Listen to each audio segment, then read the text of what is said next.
औज़ुबिल्लाहिमिनश्शैतानिर्रजीम बिस्मिल्लाहिर्रहमानिर्रहीम अस्सलामु अलैकुम to my all viewers. Chapter 5 के साथ आपकी खिदमत में हाजिर। लेकिन वीडियो को स्टार्ट करने से पहले एक चीज़ जो मैंने अपने पिछले लेक्चर्स में नहीं कही थी, व्यूज़ आप लोगों के आ रहे हैं, आपके कमेंट भी मैंने पढ़े, लेकिन जनाब मेरे चैनल को सब्सक्राइब भी कीजिए और वीडियोस को लाइक भी कीजिए। अगर आप लोगों का रिस्पांस अच्छा हुआ तभी मैं अगले लेक्चर जो है वो अपलोड करूँगी। चलते हैं अपने लेक्चर की जानिब कि हमारे लेक्चर के अंदर क्या चीज़ है। हमारे लेक्चर के अंदर सबसे पहली चीज़ जो है, इधर एक प्रोग्राम लिखा हुआ है, हम उसको डिस्कस करेंगे लाइन बाय लाइन। सबसे पहली चीज़ यहाँ पे जो है वो है यूजिंग सिस्टम। यूजिंग सिस्टम क्या होता है? ये हमारे पास एक कैंडिडेट प्रीफिक्स है, यूज्ड होता है सोर्स कोड में कि अगर हम एक टाइप को डिफाइन करते हैं कंसोल को और वो इसको नहीं मिलती, तो कंपाइलर जो है वो ट्राई करता है यूजिंग सिस्टम डॉट कंसोल को। तो वो इसके ज़रिए से अगर कोई एक चीज़ नहीं मिल रही तो वो सिस्टम के ज़रिए से उसको सर्च करता है। इसके बाद हमारे पास यहाँ पे एक क्लास है बूलियन की, और इसके बाद जो चीज़ है वो हमने रखा पब्लिक स्टैटिक वॉइड मेन, एक मेथड है। अब इस मेथड को मैं फर्दर एक्सप्लेन करूँगी कि इस मेथड के अंदर वॉइड जो है इसका मतलब ये है कि मेन जो है वो कोई चीज़ भी रिटर्न नहीं कर रहा। इसको ब्रैकेट्स के अंदर खाली जगह छोड़ने का मकसद ये कि इसके अंदर कोई भी आर्गूमेंट्स नहीं है। इसके बाद इसकी जो टाइप है ये स्टैटिक रखने का मकसद क्या है? स्टैटिक मीन मेथड किसी इंस्टेंस के बगैर भी चल सकता है।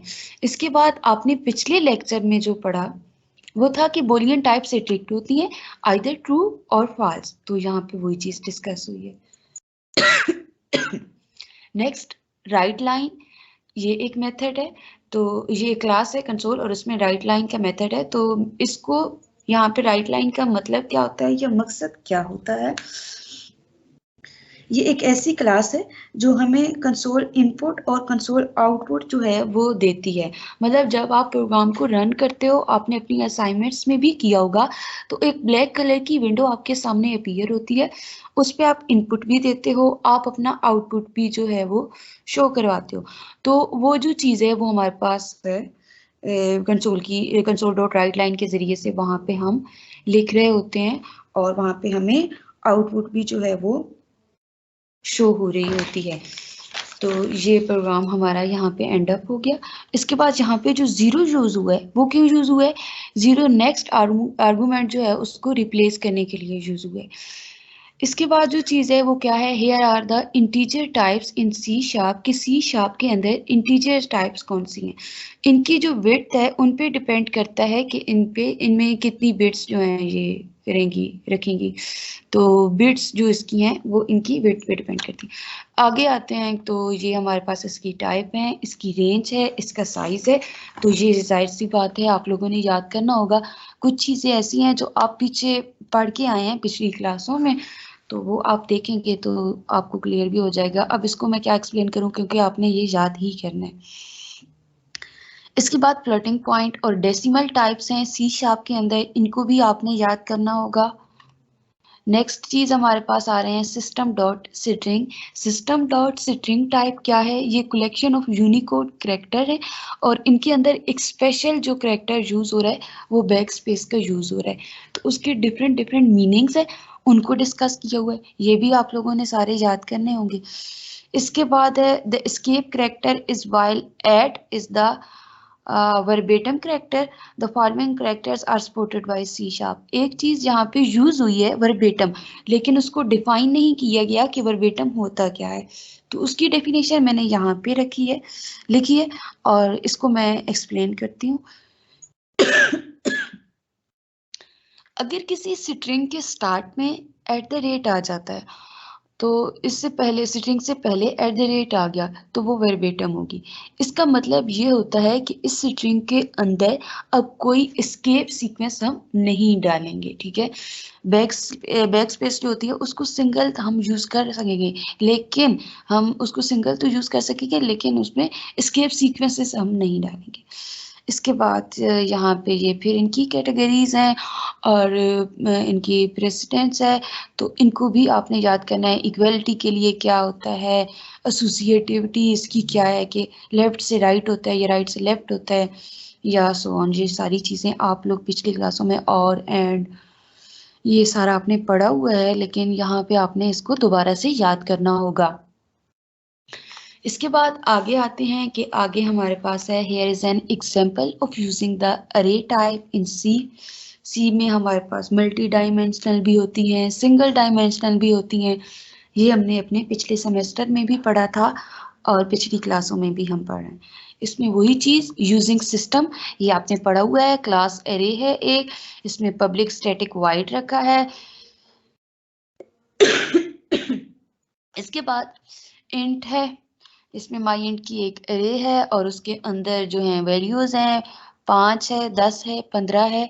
तो सी शार्प का जो कंपाइलर है खुद ही इसका साइज जो है वो 3 कर लेगा। साइज यहाँ पे डिफाइन नहीं किया गया तो कंपाइलर खुद से कर लेगा। इसके बाद बोल एक अरे है माई बोल, और उसमें एक और न्यू अरे जो है वो बन रही है न्यू बोल की। तो यहाँ पे पता चला कि ये जी 2 डायमेंशनल अरे है। फिर माई बोल न्यू बोल और फिर ये माई बोल इज इक्वल टू न्यू बोल। तो ये इसमें वैल्यूज जो है कि इसमें क्या क्या वैल्यू पड़ी है। और इसके बाद जो चीज़ है कि ये जो 2 और 2 दो बार यूज हुआ, double my double is equal to new double, यानी कि ये 2 डायमेंशनल अरे है जिसके अंदर हमारे पास 2 कॉलम हैं और 2 अरेज हैं। इसके बाद हमारे पास आती है स्ट्रिंग। स्ट्रिंग की है माई स्ट्रिंग और इसके अंदर 3 चीज़ें पड़ी हुई हैं।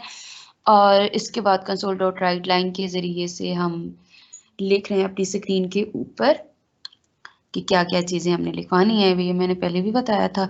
इसके बाद ये माई बुलियन टाइप्स आपने पीछे पढ़ा हुआ है कि या ट्रू हो सकती हैं या फॉल्स हो सकती हैं, तो वो बताया गया है।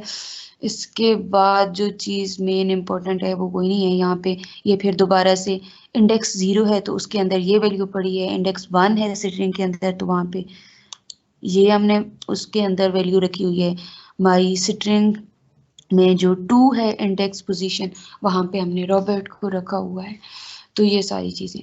इसके बाद है यू कैन मेक जैक्ड अरे और मल्टी डायमेंशनल अरे के ये बताया हुआ तो यहाँ पे है कि आप बता सकते हो, बना सकते हो, लेकिन ये नहीं बताया हुआ कि जैक्ड अरे होती क्या है। तो जैक्ड अरे का मतलब होता है अरे ऑफ अरे। जब हम एक अरे की आगे से एक और अरे बना लेते हैं तो वो हमारे पास होती है जैक्ड अरे। और मल्टी डायमेंशनल का आप लोगों को पता ही है, वो ऊपर भी मैंने बताया था और पिछली क्लासों में भी आप पढ़कर आ रहे हो। इसके बाद है कि हमारी सी शार्प के अंदर स्टेटमेंट्स होती हैं इफ एल्स की। ये प्रोग्राम बहुत इजी है, आप लोग एक दफ़ा इसको पढ़ोगे तो आप लोगों को समझ आ जाएगी।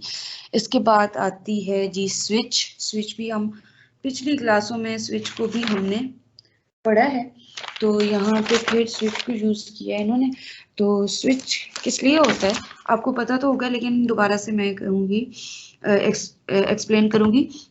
स्विच जो होती है स्टेटमेंट होती है, स्टेटमेंट्स की लिस्ट होती है और इसके अंदर ऑप्शंस होते हैं। Switch statement list of options जो होते हैं वो होती हैं। अब इसके अंदर ब्रेक का बताया हुआ है, लीव करती है स्विच ब्लॉक को, कंटिन्यू क्या करती है, लीव करती है स्विच ब्लॉक को, स्किप करती है remaining logic in enclosing loop और दोबारा से वापस से किधर चली जाती है, back to the loop condition. Go to क्या करती है, leaves the switch block and jumps directly to the label of the form. Return क्या करती है, लीव करती है करंट मेथड को और methods are described in more detail, ये आगे बताया हुआ है। लेकिन ये इसका मेन काम क्या है, लीव कर देती है करंट मेथड को, रिटर्न जो होती है। थ्रो क्या करेगा, एक एक्सेप्शन को थ्रो किया और उसके बाद ये लीव करेगा। इसके बाद यहाँ पे जो चीज़ यूज हुई है प्रोग्राम के अंदर वो यूज हुई फॉर ईच अरे। किस लिए यूज होता है फॉर ईच अरे, कहाँ पे यूज हुआ, मैंने लिखा तो है, अब यहाँ पे फॉर ईच चले आगे आ जाएगा, लेकिन मैं यहाँ पे बता देती हूँ कि फॉर ईच किस लिए यूज होता है। जब हमने किसी अरे को ट्राइवर्स करना होता है तो उसके लिए हम फॉर ईच को यूज करते हैं। फिर इसके बाद ये सारा हमारा प्रोग्राम लिखा हुआ है। अब इस प्रोग्राम के अंदर जो मेन चीज है i इज इक्वल टू 10 है कि i के अंदर ब्रेक है इसके बाद, और i को अगर हम डिवाइड करें 2 से तो वो 0 ऊपर आए, मॉडुलस ऑपरेटर को यूज किया हुआ है। तो अब इसकी आउटपुट में जो चीज है ना, वो हमारे इवन जो है वो डिस्प्ले नहीं होने हैं, हमारे ऑड होंगे। क्यों होंगे? फॉर लूप यहाँ पे एक चीज ये कि यहाँ पे लगाया हुआ है, वैल्यू सारी प्रिंट होंगी जो 20 से कम होंगी, ठीक है, और प्लस प्लस होता रहेगा। इधर एक और चीज जो एक्सप्लेन की गई वो ये है कि जब i की वैल्यू 10 पे पहुंचेगी तो ये ब्रेक हो जाएगा, और जो कंडीशन है वो चलती रहेगी जब तक जो मॉड्यूलस ऑपरेटर है उसमें 0 आता रहेगा, यानी कि इवन आते रहेंगे। तो स्क्रीन के ऊपर ऑड जो है वो होंगे डिस्प्ले, ठीक है। अब इसकी अगर फिर भी समझ नहीं आई तो मैं दोबारा से बता देती हूँ कि हमने यहाँ पे आई में प्लस प्लस किया, सबसे पहले 1 आया, 1 को हमने डिवाइड किया तो वो जो है वो 0 के इक्वल नहीं आया, तो ना तो कंडीशन हुई ब्रेक और ना ही वो कंटिन्यू हो सकी, तो 1 डिस्प्ले हो गया। इसके बाद 2 लिखा तो इसमें 1 + 1 2 हो गया, और 2 को जब हमने डिवाइड किया तो वो 0 आ गया, तो कंडीशन कंटिन्यू हो गई, और जो स्क्रीन है उसके ऊपर 2 जो है वो डिस्प्ले नहीं होगा। फिर 3 हुआ तो 3 जो है अभी 10 से छोटा है, और इसको डिवाइड किया, ये 0 के इक्वल नहीं आया इसका आंसर ऊपर जो है, तो इसमें जब 0 नहीं आया तो कंडीशन जो है वो यहाँ पे फॉल्स हुई, तो यहाँ पे स्क्रीन के ऊपर हमारे पास 3 जो है वो प्रिंट हो गया। इसके बाद फॉर ईच लूप ये यहाँ पे जी आ गया, जो ऊपर मैंने बताया था कि फॉर ईच लूप जो है अरे को ट्राइवर्स करने के लिए यूज होता है। इसके बाद है क्या चीज, elements are access using dot operator, के एलिमेंट्स को अगर हमने एक्सेस करना है तो हम डॉट ऑपरेटर का एक मेथड है उसके जरिए से हम उनको एक्सेस कर सकते हैं। Object variables are references to the original object not the object themselves, reference के जरिए से हम किसी एक ऑब्जेक्ट को हासिल कर सकते हैं। इसके बाद फिर एक प्रोग्राम बताया गया है, सारी वही चीजें हैं, वन मेथड की क्लास है यहाँ पे। अब यहाँ पे क्या चीज हो रही है कि one method m is equal to new one method, तो यहाँ पे क्लास का इंस्टेंस जो है वो क्रिएट हो रहा है। इसके बाद दिस ऑपरेटर का आपने देखा हुआ है कि उसके जरिए से भी हम रेफरेंस करते हैं, रेफरेंस के लिए वो यूज होता था। अब यहाँ पे क्या चीज है नई, वो है आउट। इधर से हम पढ़ेंगे ताकि आउट को भी सही तरीके से आपको एक्सप्लेन कर सकूं। This pointer in method refer to the object on which the method is called. Parameter can be REF। अब REF क्या है, ये एक क्वालिफायर है which are passed by the reference, जो कि रेफरेंस के जरिए से पास्ड किया जाता है। इसके बाद क्या है आउट। आउट क्या होता है कि ये जब हमने कोई एरर्स आ गई हैं, कोई भी चीज हो गई है, तो वापस से मैसेज जो है उसको दोबारा से दिखाने के लिए हम आउट को यूज करते हैं। कॉलर को चेंज दिखाता है कि जिसने इसको कॉल किया होता है ना, उसको चेंज दिखाने के लिए हम इसको यूज करते हैं। Here is an example of the last. अब यहाँ पे ये एग्जांपल है, ये इजी है, आपको समझ आ गई होगी आई थिंक सारे